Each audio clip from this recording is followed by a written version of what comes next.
So I just wanted to speak on this a little bit because this is a public message to share belief, betrayal, broad and truth about this stuff that's been going on in my life. Because it's just a little bit deeper than what people would think could ever happen to a G or happen to somebody. They made me feel disposable at a young age, and I was actually afraid of them. I was scared of them. Like, I just didn't know what to do. How would I know what to do at like 3, 4, 5 years old? 6, 7, 8, 9 years old? How would I know what to do and how to move before I could even reason with what was happening to me? Before I could even find my voice? And not only that, but I was stuttering in my voice like crazy, trying to get my story out to other people or just trying to be heard for anything that I had going on. And they were already working to erase me in the worst ways. So this wasn't just family destruction. This wasn't just betrayal. This was literally a coordinated effort to silence me and dismiss me completely. Wow. I have like a Jeep attached to a motorhome. Good grief, I've never even been able to dream of having either one of those things. But, I mean, maybe dream, but good grief. I mean, I just wish that I had some kind of life out here. But it's obvious to me that I've been targeted, and if it ain't like noticeable to other people as anything more than mental illness, like this Mr. Mac says, and I have nothing wrong with it. I literally don't have any problem with it. Like literally, it's the fact that I'm just not being heard, man. I'm in a situation and he's coming at me with, I got ample things going on, you know, spam calls, you know, 27 a day and shit. Like, come on. It's just such bullshit, you know. They're just trying to manipulate every single way that I could even take for my voice to get out there. And I just figure that all of the evil in this world already has all of my data. Why do I care? Why do I care? Give you my phone number. Let you know where I'm at. All of it. Because I'm trying to break through all of them people. Right? That just want nothing but horrible things for me. But this stuff was to silence me and leave me in that emotional warfare, spiritual warfare, covert warfare, manipulation, strategic, tactical, covert, acute, long-standing poisoning. And even now, what I believe was the poisoning, or what I studied was the poisoning, I think it was arsenic for most of my life. Arsenic abuse. And then, sorry, I thought that was Jesse.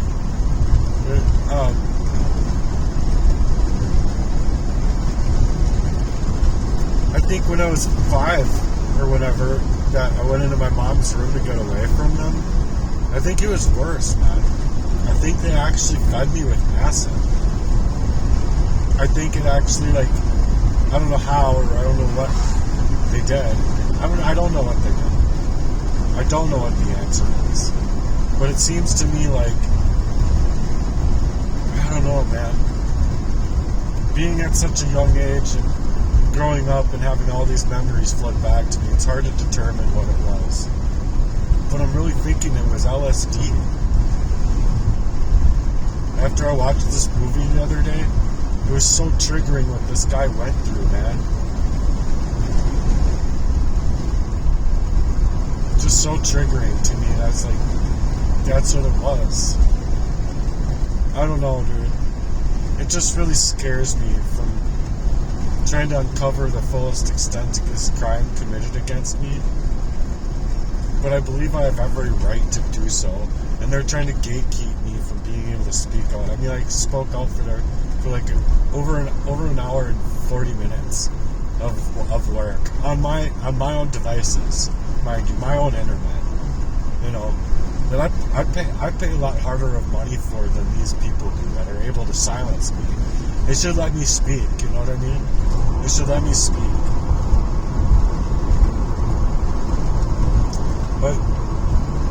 if they knew that I ever woke up from what was being done to me, and it was like verbatim what it was, they have to know that I'd start asking the right questions, because that's what I'm trying to do out here. I'm trying to go about things the right way. I know the wrong way. You guys read articles with just a little to-do affairs between a cop's fucking wife and his best friend or something. Cop coming home, fucking everything. You know what happens. You know how these things end. Everything that is well can end well, but nothing ends well that isn't well. And that's the scary part about it to me, because, man, I wanted to end my life well. Not have this whole life being predetermined on me. How is that fair to me? You try and have your brains wiped out of you, covert, you're being poisoned unwittingly to probably many things happening to you. You don't know what to do with. And then it's all just secretive between parties. These people. It's just such a sick crime, though. It ain't right. It's not right that I should even have to speak out at all. I should have been able to work up my missionary stuff and build my website. Just be left alone. You know? Leave me the fuck be. Gee, who the fuck do you think you are? Who the fuck do these people think they are, man? So, as long as I break through this algorithm, I don't think their lies are going to be loud enough to keep holding up. You see what I mean? So I'm still here, I'm still breathing, I'm still speaking out, I'm still remembering things. I'm still putting things together. Still trying to write it all out from A to B to C to G to Z and fill out the blanks.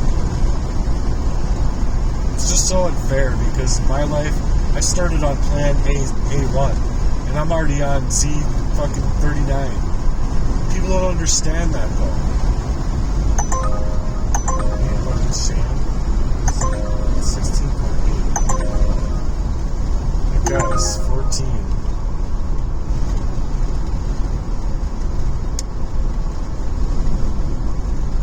Yeah, that makes sense. It's like bloop bloop. That makes sense.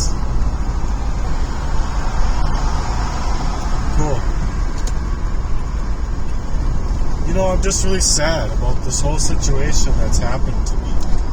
I am. I'm just super sad about it, because, like I've said before multiple times, I loved my people. I loved who I thought they were anyway. And like, I gave them ample chances, especially my brothers, with my questioning the contents of their character towards me. And how is my brother supposed to act like I should go all the way from, Fridley to Cumberland, Wisconsin, to drive all the way to Walmart, to drive all the way back to Cumberland, Wisconsin, to drive all the way back to Fridley. I didn't get home till like 11, when it would have taken him like no time at all. Go pick up my mom, go to the store, and come back, and you're like, 15 minutes away from where she lived. How is that protective of me when I'm just sitting there saying, shouldn't anybody else be doing this because of my car scenario? My car situation? Why am I just the black sheep out? No one gives like a flying fuck about what I'm going through. Why is that fair? How is it fair? It's not. It's not, and it never has been. And then, how is he going to move to Texas? You're going to move to Texas when your whole family is in dire straits, G. And you're like, oh, I live so frugally with a house with a fence, and I got a pool, and he just has this whole game plan. The whole game plan was with my friend and with my other brother and with this proxy girlfriend after girlfriend. Like, Emily wasn't a proxy. making me look like shit this last Christmas, for the Christmas before that all those gifts were bought. And then he like comes down on me like, oh, you couldn't even buy him a Snickers bar? Like, dude, whatever, man. You know, and then my son being set up in the same fucking fashion as my best friend was. Just in reverse order. And now, dude, if you ask me, the whole girl that just was trying to get a picture or whatever, or however that happened, dude, it was just gamed. It's so gamed for the guy that's just in the worst kind of devastation of his life for a year, based on just everyone that could come into my life to be an actual part of my life being sentenced to fucking something. And I felt it with my own G, dude, my own G, Jesse, at the time. I'm like, dude, something's wrong with this picture, many fucking avenues of it. I'm not feeling very comfortable with how you're treating me, like, or how you're being about this. You think you'd be happy for me, man? You think you'd be fucking ecstatic for me after everything that I've been through? Nothing was like that, though. Not me getting the place, not me getting out of homelessness, not me having jobs, nothing. Could that motherfucker actually be happy for his own friend? It's such bullshit. So anyway, that's all I'm gonna say. I got an order to drive, and I talk and speak out all the time now because I feel like, how else am I gonna break through the algorithm out here to get help when I have like unknown faces that are seeming to come against me in my spirit? They just don't want me in this life. They never have. And they never will. Now.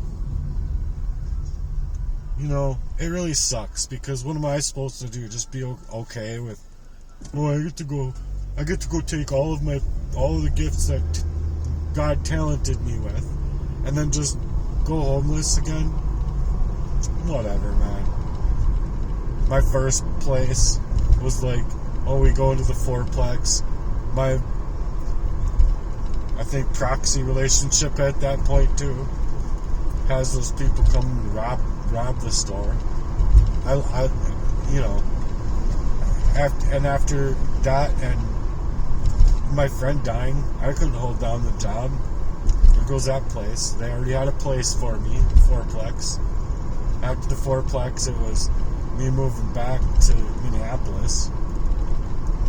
And then from there, my life was just gamed up because, okay, before that, Kenny says that he went and he's found out exactly who my dad was, and you don't need to go over there.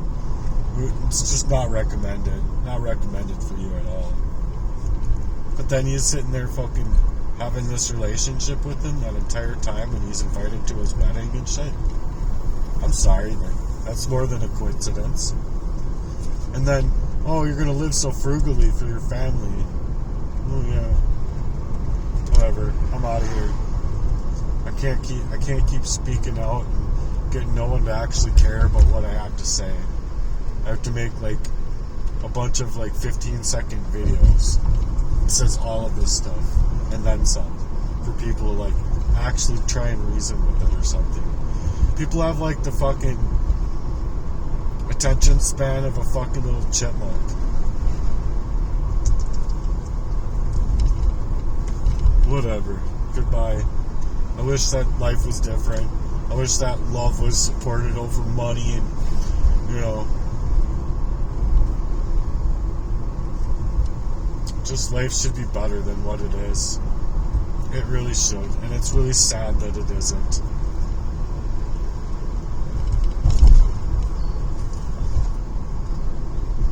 So if you can, will you support me a little bit? I'm like really fighting through this stuff. It's been a long time standing.